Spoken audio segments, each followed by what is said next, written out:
When you're walking on the street, why should you be bothered whether somebody is a woman or a man? Why are you bothered what is in somebody's pants?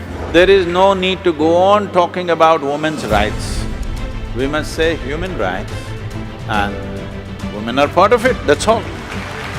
It's important. The feminine in the world is as important as the masculine in the world.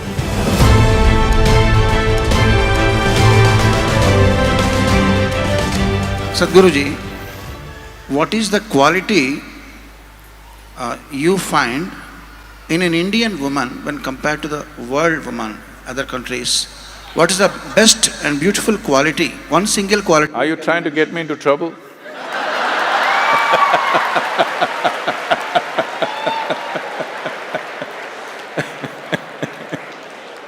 How she is different and how she is greater than when compared to the other women all over the world?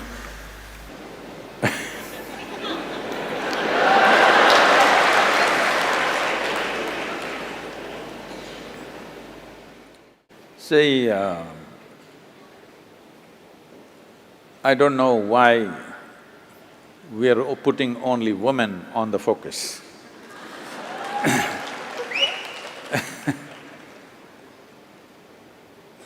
We are always putting women on the focus because we believe either they can be right or wrong. And of course, men are right. So because we are always right, we are looking whether this is the right kind of woman or the wrong kind of woman.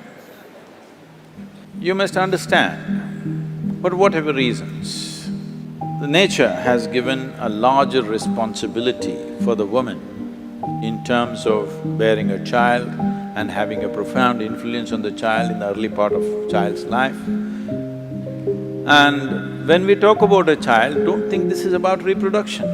You and me are here because of that. So, our very existence began in a woman's body. That is, if you're normal birth, I am normal birth. There are some people who claim they dropped from elsewhere, I have nothing to say about them. If you're normal birth, our life began in a woman's body. And today, the simple biological factors of being male or female, we are exaggerating it too much. I'm saying, when you're walking on the street, why should you be bothered whether somebody is a woman or a man? Why are you bothered what is in somebody's pants? It's not your business.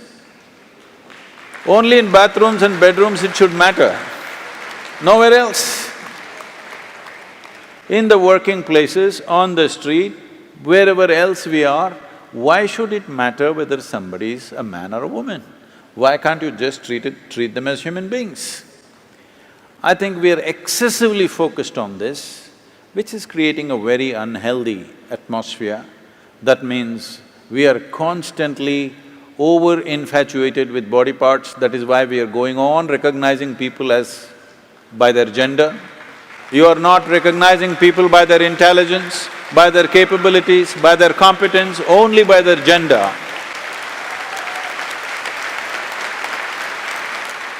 But it is not a fair way of looking at the world. For certain aspects of our life, gender is important. But for rest of the life, how much brains you got is important, how much capable you are is more important. Gender is only valid in certain relationships. In rest of the relationships, gender shouldn't even come into the picture. Only then there will be equality. There is no need there is no need to go on talking about women's rights. We must say human rights and women are part of it, that's all. So, about the Indian woman, should I still talk?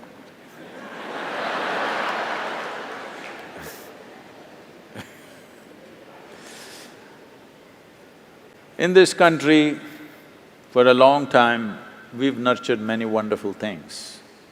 But these wonderful things, because of many misunderstandings, have also taken on very horrendous forms.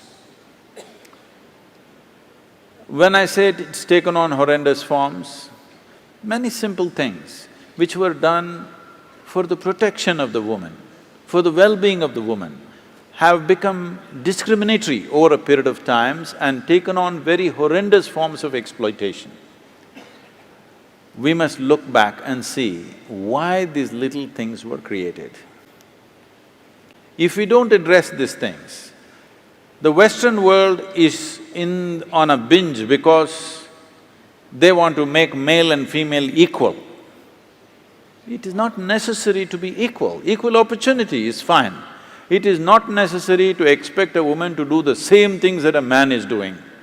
Then what is the point of the gender differentiation that nature has made? It's important, the feminine in the world is as important as the masculine in the world. But today, in the name of equality, women are coming to a place where they are beginning to act like men because they know that's the only way they can succeed in the world. The only way they can succeed is they have to act like men. You see even women doing like this these days. This is not necessary because if you destroy the feminine, then you truly have enslaved the woman. If you do not value the feminine in the world, all the gentleness will go away, you will have a marketplace at home also.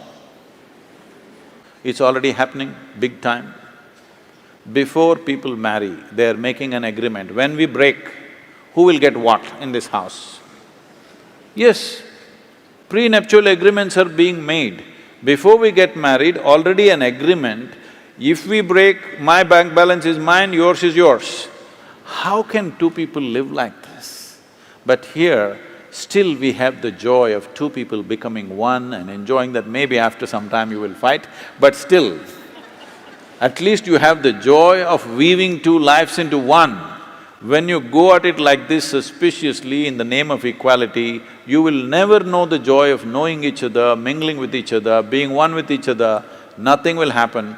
Home will become a marketplace. This is because of wrong ideas of equality. Equality you should not even talk about. We should talk about responsibility for each other.